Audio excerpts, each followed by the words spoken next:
Round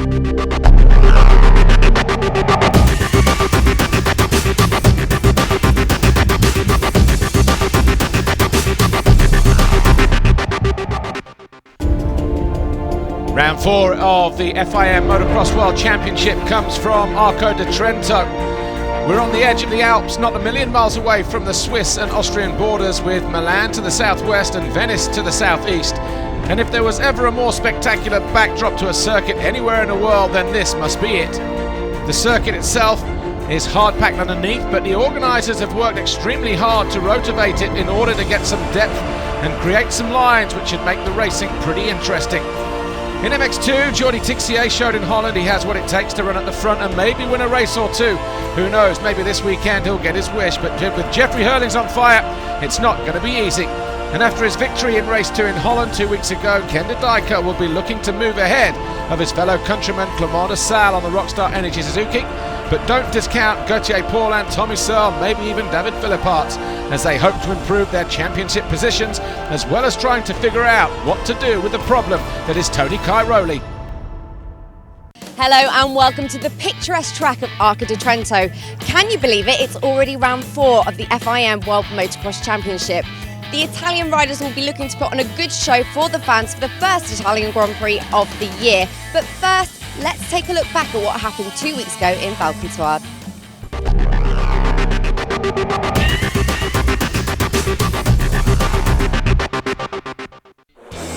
Well, last time out at the Grand Prix in the Netherlands at Valkentuad, Jeffrey Hurlings had to start from the very outside of the gate, but it didn't take him long to find his way through the field.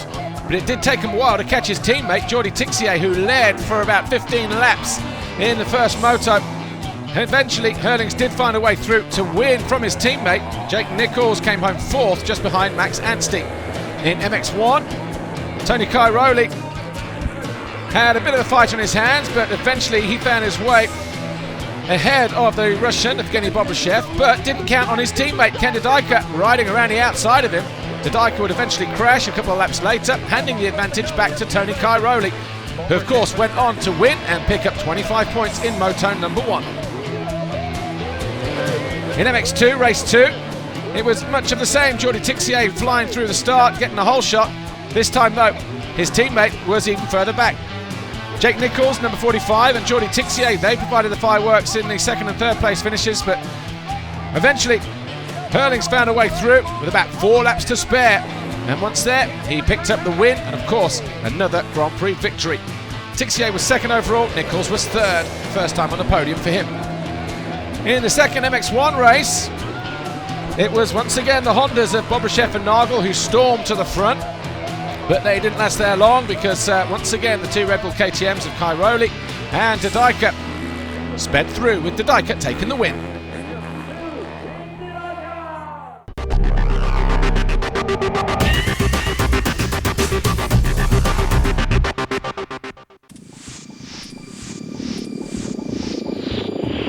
Ciao, sono Davide Philipparts, numero 19 de Honda Garibaldi. Bonjour, je m'appelle Christophe Charlier, numéro 23 pour le team Yamaha Rinaldi. This Arco di Trento circuit, Ciclamino as it's known in local parts, going to be tough for the riders this weekend. A sweeping 90-degree left-hand turn uphill into turn 2. You already see David Philipparts struggling through there as they drop down to the Monster Energy finish line jump. A lot of rain leading up to the event, but nothing but blue skies planned for Saturday and Sunday. Through the little right-hand turn, turn 3, dropping into the off-camber turn 4, then uphill, going to be lots of crowning rock through there. It's going to be very slippery through here as well, the next left turn. And it's over a little step-up jump before turning left and dropping back down into the main arena. Those hills and those bankings are going to be absolutely jam-packed with riders and fans all through the weekend. Through the tight right-hander, getting back on the gas, heading back uphill into a step-up onto a plateau. Going to be a lot of braking bumps on the inside. Of course, a good choice of lines, over a small step down, and then over the Monster Energy tabletop jump right alongside the energy station there. Stepping up into the right-hander here before the riders disappear out of sight for about 20 seconds from the main viewing area. The small tabletop leads onto a long back straight and then hard into the braking zone under the Monster Energy bridge. A lot of ruts on the face of the tabletop, and there'll be a lot of holes and bumps through here in this braking zone as well. Come out of the turn, through some waves, nice and rutty through there as well. Might catch one or two riders out throughout the weekend. And off-cambered uphill right-hander into the highest point on the racetrack. 180 left, dropping down over the first of a small plateau jump, and then a tabletop dropping down into an off-cambered right-hander that leads through a series of waves, dropping downhill all the time before bottoming out at this point, jumping up into a left-hander on the gas, easy through there. You don't want the rear wheel to light up. Slowest corner on the track is this right-hander. Takes you back uphill onto the plateau, immediately into the braking zone. 180 left, back down again. Hard on the brakes, but it's still a little bit wider through this turn. But it's hard and slick and stony. Over the Monster Energy tabletop jump and then into a series of waves. Riders have the choice to double or triple the way in and then single or double the way through. Eventually, they end up at this point here. A nice big step down. And then hard on the brakes into the final turn on the track. It's a big, wide, sweeping left-hander. The riders exit this turn, down past pit lane, and they rejoin at turn 1. That's the lap of Ciclamino.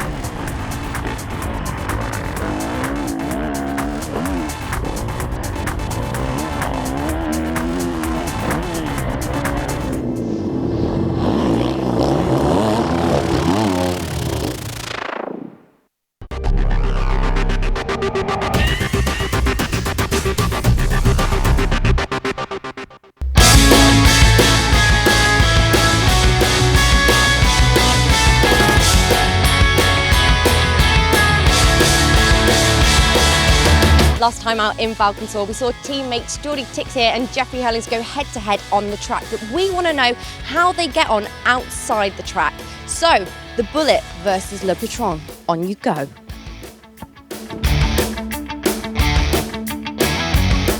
He's a faster guy in MX2, and I think he's gonna be world champion, you know, but we never know what can happen in a race. But the first 3 races he was all the time first, and with a big gap on us. Just Valkenswaard almost I beat him, but you know, he's so fast in the sand, and Jeffrey is a faster guy in MX2. I think what impressed me much about Jordi was how he comes back from 2 bad GPs. You know, he went going to Thailand and Qatar. He was going to be my biggest competitor, and I thought he was definitely going to race for the race win, and obviously having a little bit disappointing results. And then come back to Valkenswaard when you're in 6th place in championship and then go to 2nd place. It's good, and to stay with me in the sand, it's not being cocky or anything, but you know, he had a really good speed, and obviously we are lucky to not have a GP in Almenar this year, otherwise I definitely would lose 1 GP. He's strong all the race, especially at the end of the race. He's always pushing and make good lap time, so I think that's his strongest point in a race. I think Jordi is really good at starts. You know, this year, at the beginning of the 2 GPs, he was struggling a bit, but last year, many times he took a good start, and as you see in Valkenswaard, when he takes the whole shot, he has the speed to race out front, and he's fast, and he's really good on jump when there's a track with a lot of jumps. You know, he's really good at that, and as he's from France, you know, the harder the track normally should be, the better. Yeah, you know, when he drives, he's a bit crazy. I know he like to make many handbrake. That's what he like to do, you know. We make so many things like that in Spain, and that's what he do. He do it also good. With Jordi Tixier is sleeping and sharing with him one room, because the dude talks all night long and he just talks about himself. So we always have fun, and you know, he's open to do crazy things, and you know, I'm a kind of wild personality as well. So you know, that's why we're good friends.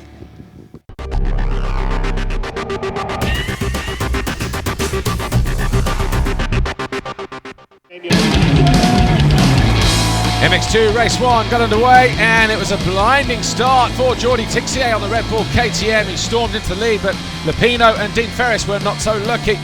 Ferris would eventually pull out a couple of laps later, but Alessandro Lupino would storm through the field to the delight of the Italian fans and work his way up to 16th on the CLS Monster Energy Pro Circuit Kawasaki. Viewing wasn't difficult here, but the fans trying to get the best vantage point as high up the trees as possible. Jeffrey Hurlings starting from outside the top 10 on the first lap, but eventually getting through into the lead. Mel Pocock finding it difficult, but Jake Nichols, running the defending champion and points leader all the way in the first moto, made it difficult for Hurlings to find a way through. Eventually Jake Nichols would come home in 4th place. but he still gave everything he could to keep the defending champion at bay. But this guy, 300, Lupino, rode an excellent race to finish in that 16th position. Peter Petrov actually rode a good race as well, coming outside the top 20 to finish in 9th on the Van der Laar Kimi Ratek Yamaha. But Jeffrey Hurlings, Jordi Tixier, that's how it finished in the first moto. Christophe Charlier, Monster Energy Yamaha, had a good ride as well. Always in and thereabouts in the top 3, eventually would come home in 3rd place. But Jordi Tixier, about 4 laps from home, just like in Holland a couple of weeks ago, found himself coming under pressure from Jeffrey Hurlings, but Hurlings first of all had to find a way past Charlier. That got him into 2nd place, and this was a battle, and that was the pass. Hurlings right in front of the Italian fans going past Jordi Tixier, and they appreciated that and loved every minute of it. Jose Boutron was a good ride as well in 6th position, just ahead of Max Anstey in 7th on the Rockstar Suzuki. Ferrandis was 8th, and 9th was Petrov. Pocock was 10th, but working all the way to the finish line, Alessandro Lupino coming home in 16th, but no one a match in the end for Jeffrey Hurlings. He rounded out turn 1, and it was another 25 points on the board for him.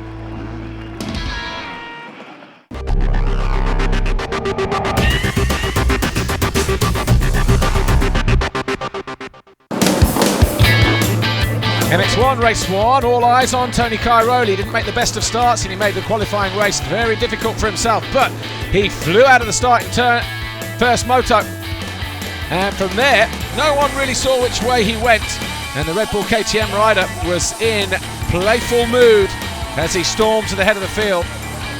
Tommy Searle got a good start in this first moto. He was 2nd ahead of Gauthier Paul and Clement de Sal. Tanel Leot, who started in 5th but eventually would pull out due to a rear wheel malfunction.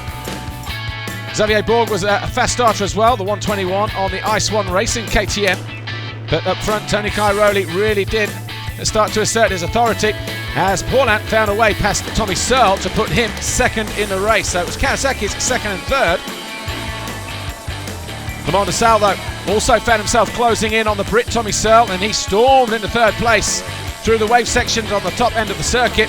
And at that point then it was Cairoli, Paulin de Sal. De Dijker eventually moved up into 4th place.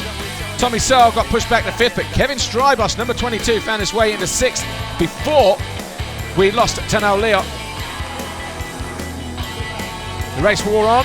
Tommy Searle eventually did get caught, passed by Ken De Dijker, and it was a slight mistake from him that allowed De Dijker to go through into that 4th place, but he wasn't able to catch the leaders, Cairoli, Paulin and De Sal.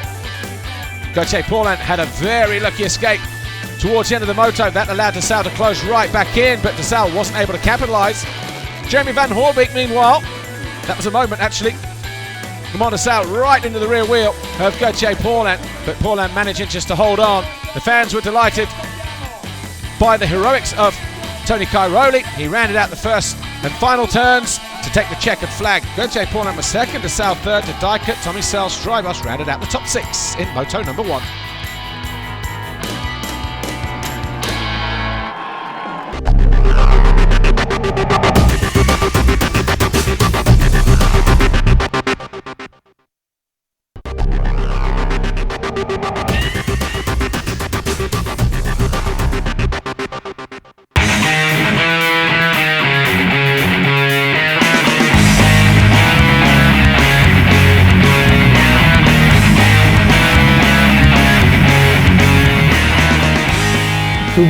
To be honest, the thing who relaxes me the more is the sun.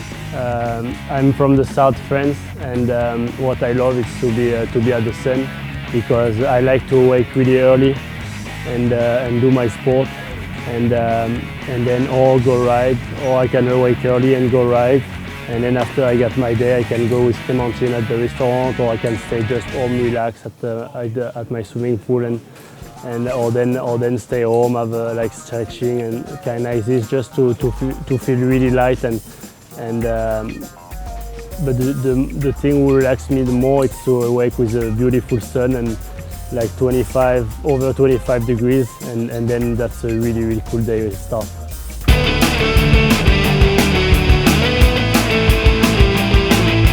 The day after the race, normally I relax. I don't do nothing, or just clean the stuff from the race and preparing for the next.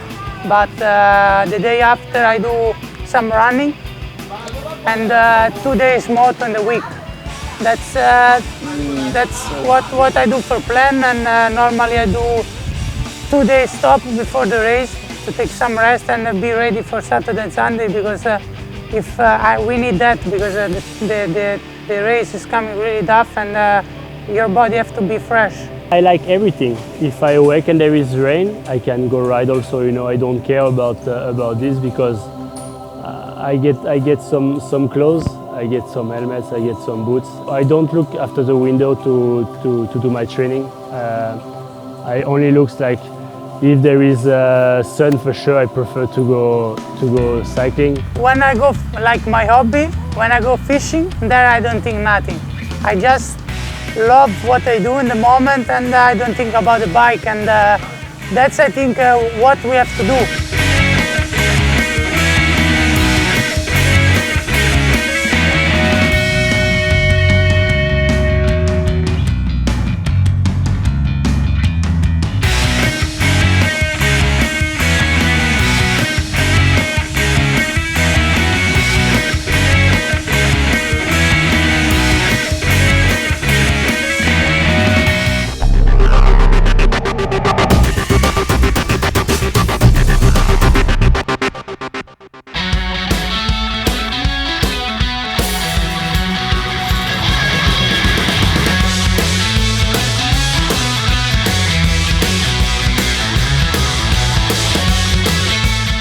The lineup for 2013 is completely new regarding the riders. We have an MX1 rider, and who is David Philipparts, the former 2008 world champion.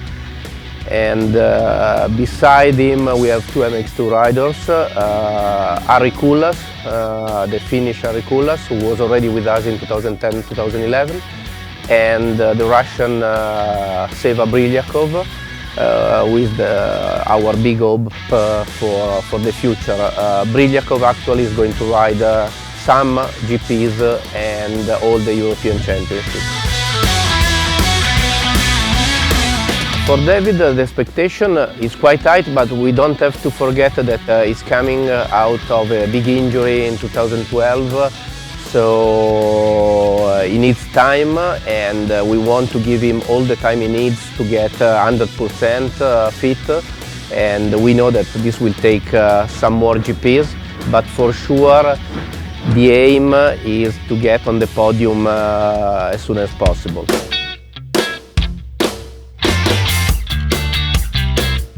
For Harry, we thought he could play the top 5 of the championship, because when he was with us in 2010, in his first year in GPs, he was riding easily in top 10. So we expected him to be in the top 5. Unfortunately, the beginning of the season has not been lucky for him because he was injured, and so for the rest of the season we expect to see him at least in the top 10.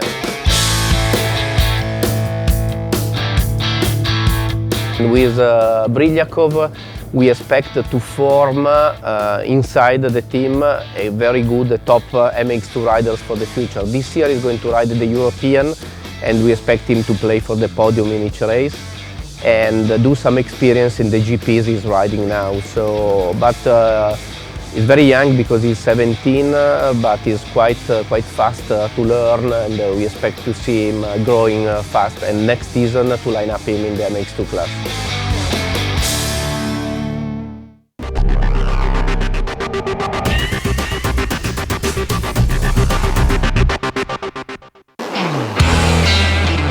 Well, after an excellent first race, MX2 was shaping up to be something more than spectacular, especially when Jeffrey Hurlings hit the gate. He said after the post-race interview in Moto number 1, he'd been struggling to get that KTM off the line in recent races, and just a little bit too eager to get through at the start of the second race meant that he had to do it the hard way and fight from the back. Meanwhile, though, on the Silver Action KTM, it was the number 17 of Jose Boutron who led the way from the Monster Energy Yamaha of Dean Ferris. Jake Nichols on the Nissan Wilvo Racing KTM with Maxime Dupre in 4. That was the moment Jake Nichols ran right into the rear wheel of Dean Ferris's Yamaha as Ferris lost traction and then re-gripped and back and basically hit the rear wheel and the front wheel of Jake Nichols. Nichols eventually picked himself up, got into 5th, but then would disappoint and DNF the race, finishing down in 29th position. Meanwhile, Jeffrey Hurlings, he'd worked his way up to 7th by the end of the first lap, and then it was all hands on deck as he went after the likes of Christophe Charlier on the way through. He found a way past Dean Ferris. After about 7 laps, got himself into 2nd with this pass here. His teammate Jordi Tixier was struggling down in 4th place, would you believe? But that would be good enough to get him 2nd overall in the Grand Prix. But then it was a drag race between Jake Nichols and the likes of Dean Ferris and other guys behind them. But up front, Jeffrey Hurlings was really in a class of his own. He found a way past Boutron. Jimmy Dakotas, riding as a debut rider for the CLS Monster Energy Pro Circuit Kawasaki squad, didn't score in the first race, crashed out in the second one as well. He'll be looking forward to Bulgaria, the next round on the World Championship calendar. Max Anstey and the Suzuki of Jeremy Stewart had a good ride, but Jake Nichols, he went out at about the mid-race point.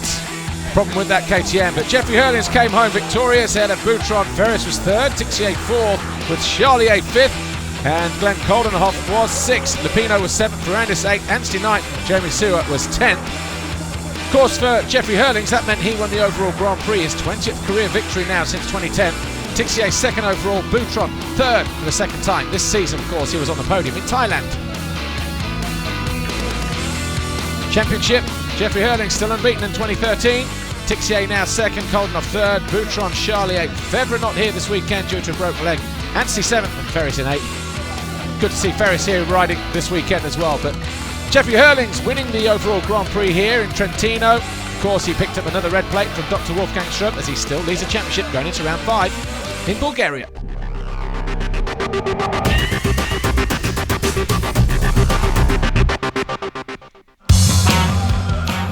The riders paraded themselves through the Monster Energy platform. The 5-second board turned, the gate dropped, and once again, no surprises. Tony Cairoli right from the middle of the gate, swept across everybody.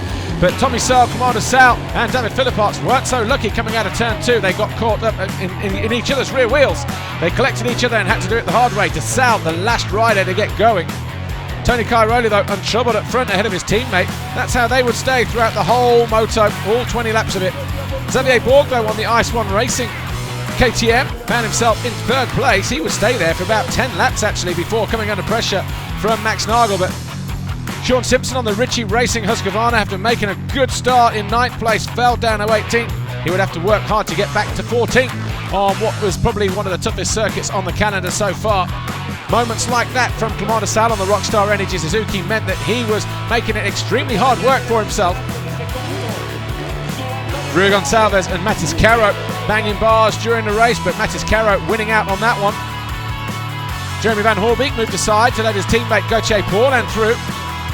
Early on in the race, that would put Paulin on the mission then, and he would eventually charge up to 4th place by the time the checkered flag fell. David Guarnieri, though, wasn't so lucky. The Marchetti Racing KTM rider would fall out of 11th position and eventually out of the race altogether. Max Nagel, though, he was showing forms of himself, his former self.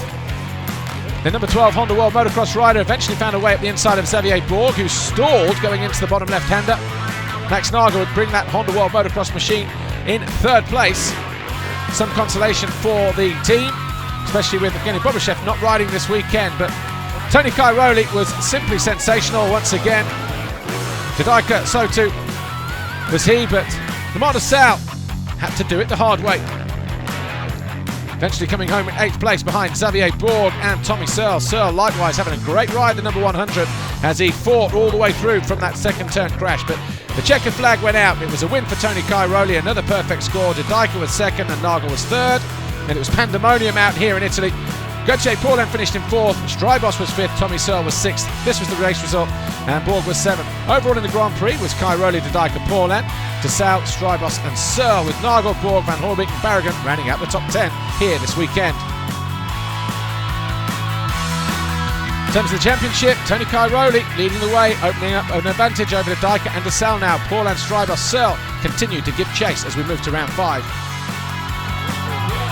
And that's your podium this weekend. Tony Cairoli and Ken Didika, a Red Bull KTM Factory Racing 1-2. Gauthier Paulin, Kawasaki Racing Team in 3rd. can only watch on as Tony Cairoli lifts another trophy. He equals Joel Smet's record 57 Grand Prix wins. He's second now in the all-time win list. Well, there we have it. Jeffrey Hurling's defying the odds once again, and Tony Cairoli picking up his 57th career victory. We'll see you next weekend in Bulgaria. Ciao for now.